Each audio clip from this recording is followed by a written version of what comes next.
या देवी सर्वभूतेषु मा स्कंद माता रूपेण संस्थिता नमस्तस्यै नमस्तस्यै नमस्तस्यै नमो नमः। माँ स्कंद माता की कथा। जब राजा दक्ष के यज्ञ में माता सती अग्निकुंड में कूदकर भस्म हो गई, तब शिवजी विलाप करते हुए गहरी तपस्या में लीन हो गए। इससे सृष्टि शक्तिहीन हो गई। असुरों ने इस मौके का लाभ उठाया। पौराणिक कथाओं में वर्णित है, एक असुर था जिसका नाम तारकासुर था। उसने अपनी कठोर तपस्या से ब्रह्मा जी को प्रसन्न कर अमर होने का वरदान मांगा। तब ब्रह्मा जी ने कहा, इस धरती पर जिसका जन्म हुआ है उसका मरना निश्चित है, कोई भी अमर नहीं हो सकता, तुम कोई और वर मांगो। यह सुनकर तारकासुर बहुत दुखी हो गया। कुछ देर सोचने के बाद तारकासुर ने कुटिल मुस्कान के साथ कहा कि मुझे यह वरदान दीजिए कि मेरी मृत्यु भगवान शिव के पुत्र के हाथों हो। ब्रह्मा जी ने कहा, तथास्तु, और अंतर्ध्यान हो गए। तारकासुर ने यह सोच लिया था कि भगवान शिव तो माता सती के वियोग में अनादिकाल तक तपस्या में लीन रहेंगे और माता सती का स्थान शंकर जी किसी और को कभी नहीं देंगे,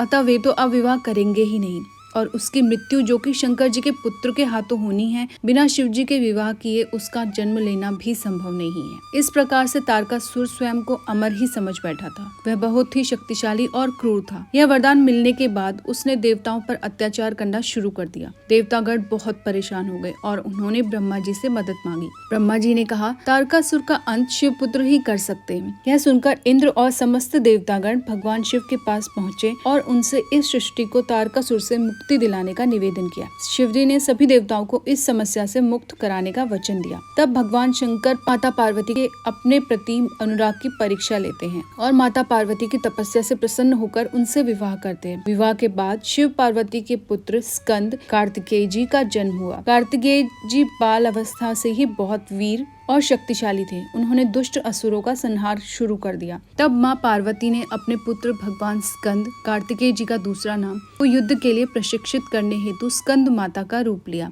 और उन्होंने भगवान स्कंद को युद्ध के लिए प्रशिक्षित किया। स्कंद माता से युद्ध प्रशिक्षण लेने के पश्चात वो समय भी आ गया जिसकी देवताओं को युगों से प्रतीक्षा थी। उन्होंने तारकासुर से युद्ध किया। एक भयंकर युद्ध हुआ जिसमें कार्तिकेय जी ने तारकासुर का वध कर दिया। देवताओं ने कार्तिकेय जी की वीरता की प्रशंसा की और उन्हें देवताओं का सेनापति बनाया।